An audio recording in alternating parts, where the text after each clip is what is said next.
ายดีท่านผู้ชมที่เคารพมื้อนี้ทีมงานข่าววิทยุกระจายเสียงแห่งสัตว์ลาวพาทานมาชมบรรยากาศการโหดน้ำทรงพระเนื่องในโอกาสบุญปีใหม่ลาวปีนี้ที่วัดธาตุหลวงทั้งสองวัดก็คือวัดธาตุหลวงเหนือและวัดธาตุหลวงใต้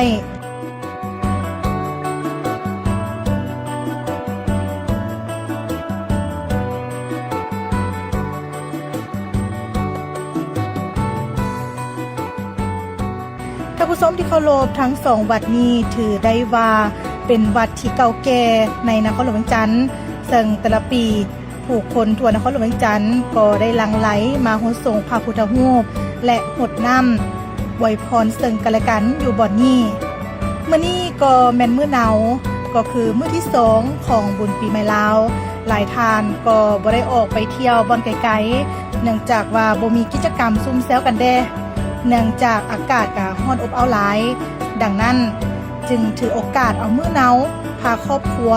พาคนหักแพงมาเลาะส่งพระและผูกคอต่อแขนขอพรจากพระสงฆ์และผู้หลักผู้ใหญ่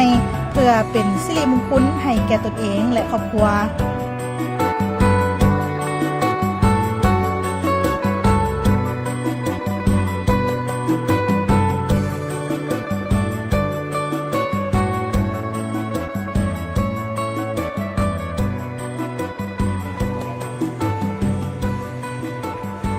อากาศร้อนหลายปีนี่นะเจ้าขนาดแต่ละปีก็ได้ส่งพระเนาะเพื่อเป็นสิริมงคลในการครอบครัวให้โชคให้ลาภมีสุขภาพแข็งแรงให้มันให้ยืนประเพณีลาวที่12กอง14สมมาคารวะผู้เฒ่าผู้แก่มีพระคุณให้คนลาวอยู่ต่างประเทศภายในประเทศก็ให้มาเที่ยวประเทศลาวเด้อประเทศลาวงามหลายให้มีสุขภาพแข็งแรงโชคลาภมันยืนหมดทุกคนเด้อมวลปีนี้มาวัดธาตุหลวงลามาแห่งปีโดยวัดนี้วัดที่3เจ้าบุญปีใหม่ทางโอกาสอวยพรทะเลให้ตัวเองมีสุขภาพแข็งแรงให้ลูกใหญ่สูงเจ้าขอให้ทุกคนสุขปีใหม่มีสุขภาพแข็งแรงอายุมันขวัญยืน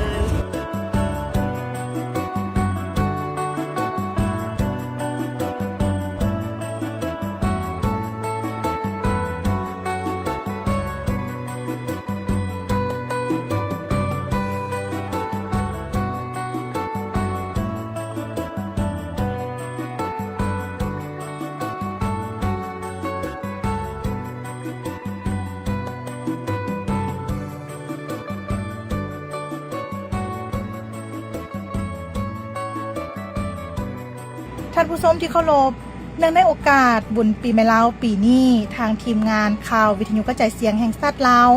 ก็ขออวยพรแด่ทุกท่าน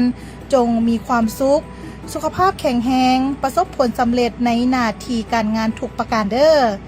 ขอบใจทุกท่านที่ติดตามรับชม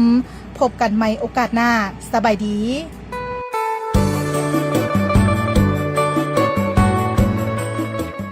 ตุหาพรเด้อสุจิติกายในโกภวะพิวันธนาสี